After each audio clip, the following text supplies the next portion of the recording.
Nunca tive tanto ciúme de garfo na vida. Alguma opinião da sobremesa?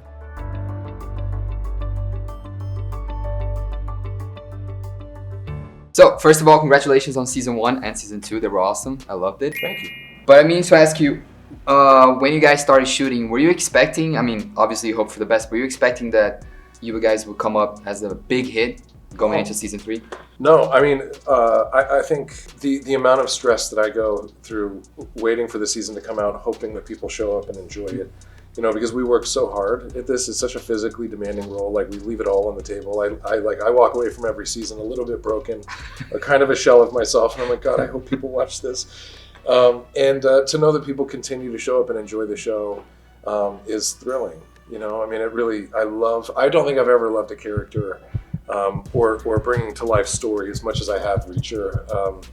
You know, people ask me all the time, like, how long are we going to do this? And I truly think I'll do this as long as my body will let me. You know, I love it. And there's always been something each season where I'm like a little bit like, I feel like we have to like pre-apologize a little bit, like just set your expectations, you know, kind of like season 1, it was a very slow start. Like, admittedly, that story was very unique. It was very dangerous to tell a story where your main character doesn't speak for like 7 minutes straight. When you know, like, how do you hook somebody where you handicap them like that? Yeah. In season 2, you know, like there are things that were great, there were things that were not so great. Season 3, we've figured it out. Like, we've ironed out all the wrinkles from a production or creative standpoint. We figured out what works best as far as story goes for Reacher, and we brought the most physical story. But also, I think we executed in a way where you know, for me personally, I really wanted to focus on reshaping how we execute action. I brought different tools to the table. I pushed our crew to shoot it differently, and we really designed things in a different way that I think is just far more compelling and progressive, and I think people are really going to enjoy what we did. There's like nothing. I don't feel like there's anything to sort of apologize for. You know, it's like, this is a good TV. Seja bem-vindo à equipe. Tô dentro. Yeah, you mentioned physical and being like your whole body process and everything. But in season 2, it was actually very action-packed, and we had a lot of crazy stunts. So what can you expect in season 3 in that area? And is there any particular stunt that you would like to do that you didn't get to do? Season 3 was, I was a shell of myself by the time we got done filming. I mean, it was the most physical thing I've ever been a part of. I got a text one night from our camera operator. His name is Ian. He's become a really good friend of mine. He's been on since the beginning. We've been through a lot together.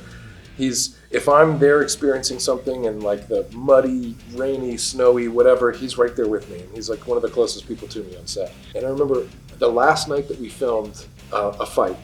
We only had a couple scenes left to shoot, and they were just dialogue scenes, but I finished our last fight, and I've been fighting this giant, an actual literal giant, for 3 weeks straight. And I was just sort of by myself, like walking up this humongous hill.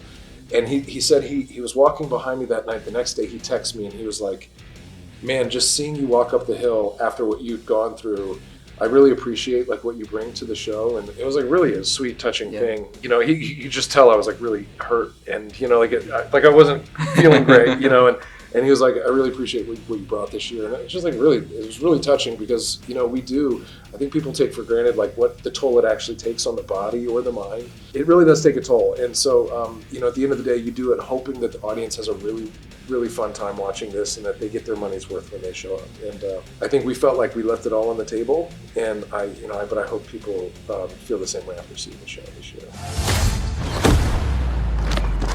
Filho da